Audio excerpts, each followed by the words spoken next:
बिस्मिल्लाहिर्रहमानिर्रहीम। अस्सलाम वालेकुम डियर स्टूडेंट्स, मैं हूं आपका फिज़िक्स टीचर तलहा नूर और आज का हमारा टॉपिक है डैट इज़ डैम्प ऑसिलेशन। तो आइए चलिए आज के अपने टॉपिक को डिस्कस करते हैं डैम्प ऑसिलेशन के। स्टूडेंट्स, ऑसिलेशन का जो कॉन्सेप्ट है ये हम पीछे पढ़ के आए थे, पिछले टॉपिक के अंदर डिस्कस किया था। What is mean by oscillation? Vibration of any object, किसी भी ऑब्जेक्ट की जो वाइब्रेशन होती है उसे हम नाम देते हैं जी ऑसिलेशन का। एंड डैम्पिंग का मतलब होता है कम हो जाना, किस चीज के अंदर कमी लाना? जो भी आपके पास वाइब्रेशन बन रही है उस वाइब्रेशन के अंदर कमी लेके आना, that is known as damp oscillation. अब वो कमी आती किस तरह से है? वो कमी की वजह है बेसिकली ये रेजिस्टिव फोर्स। अब यहां पे जो रेजिस्टिव फोर्स एक्ट कर रही है वो रेजिस्टिव फोर्स कौन सी होगी? आप उसे फ्रिक्शन का नाम भी दे सकते हैं, क्योंकि एयर पार्टिकल्स है, एयर है, तो वहां पे ऑब्वियसली बात है फ्रिक्शन एक्सर्ट कर रही है। फ्रिक्शन जो है वो चलते हुए ऑब्जेक्ट की मोशन को रोक रही है। तो अगर हम एक मिसाल लेके बात समझें, लाइक अगर ये एक पेंडुलम कंसीडर करते हैं हम और पेंडुलम की वाइब्रेशन देखते हैं कि टाइम टू टाइम किस तरह से उसकी वाइब्रेशन जो है वो डिक्रीज होती है।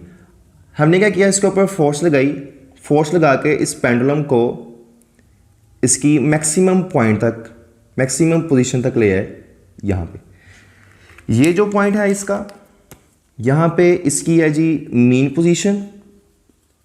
मीन पोजीशन,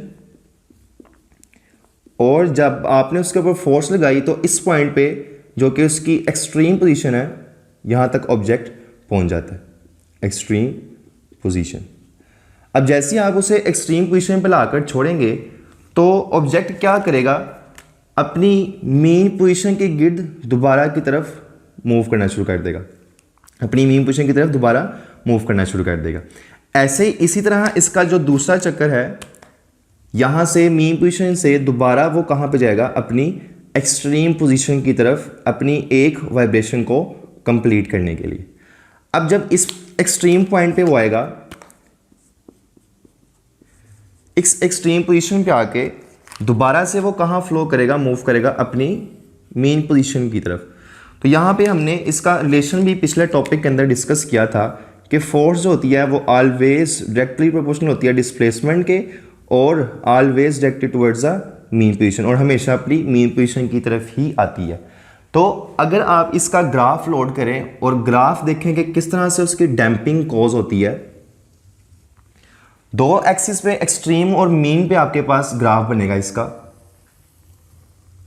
लेट्स सपोज ये मेरे पास एक्स एक्सिस आ गया इसका, यहां पे हम इसका वाई एक्सिस कंसीडर कर लेते हैं।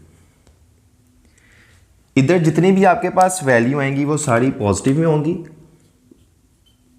और ज़ीरो से नीचे जितनी वैल्यू आपके पास आएंगी वो नेगेटिव कंसीडर की जाएंगी। अब देखें, जैसे ही आपने इसके ऊपर फोर्स लगाई है, फोर्स लगाने से आप इसे एक्सट्रीम पॉइंट तक ले आए। एक्सट्रीम पॉइंट पे लाके जैसे ही आप इसे छोड़ते हैं वो दोबारा कहाँ पे जाता है, अपनी मेन पोजीशन की तरफ। तो ये जो ओ है बेसिकली, ये लाइन सारी की सारी इसकी क्या है, मेन पोजीशन लाइन। यहां से इसकी जो है वो वाइब्रेशन स्टार्ट होगी। मीन से पहले वो कहां पर जा रहा है जी, अपनी एक्सट्रीम पोजीशन तक, इस पॉइंट तक आ गया। That point is known as extreme point या एक्सट्रीम पोजीशन। तो ये ऑब्जेक्ट अभी अपनी एक्सट्रीम पोजीशन तक आ चुका है। जैसे ही इसकी फोर्स जो आपने लगाई है वो due to resistive force, friction की वजह से रिड्यूस, कम होना शुरू हो जाएगी, तो वो ऑब्जेक्ट जो है दोबारा कहाँ मूव करेगा, अपनी मीन पोजीशन की तरफ, इस पॉइंट पे आ जाएगा जी। जैसे ही मीन पे आएगा तो अब उसने दोबारा से क्या करना है, अपने नेगेटिव एक्सिस की तरफ मूव करना है। आपकी फोर्स की ऑपोजिट उसने डिस्प्लेसमेंट कवर करना है, ये नेगेटिव साइन शो करेगा इसका। जब दोबारा से एक्सट्रीम पॉइंट पे आएगा तो डिस्प्लेसमेंट फिर कहाँ कवर होगा, always directed towards the main position. अब यहाँ पे वेव आपके पास डाउनवर्ड मूव करेगी, फिर दोबारा से मीन पर। अब वेव की डैम्पिंग होना शुरू हो गई है। Wave with the passage of time कम हो रही है।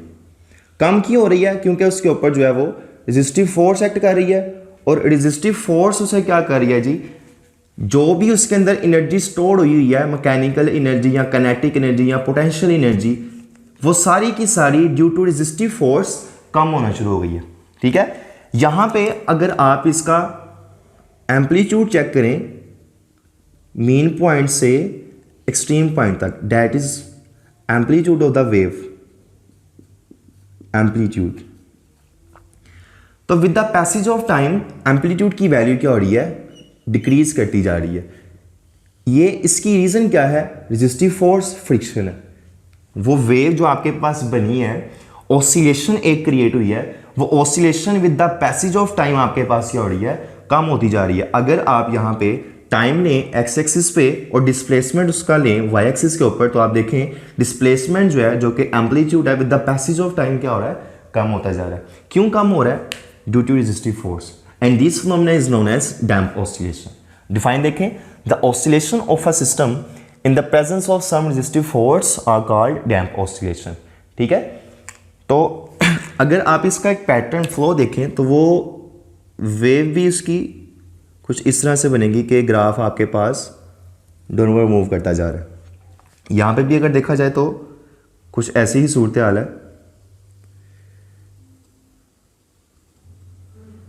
वेव की मोशन जो है with the passage of time कम होती जा रही है।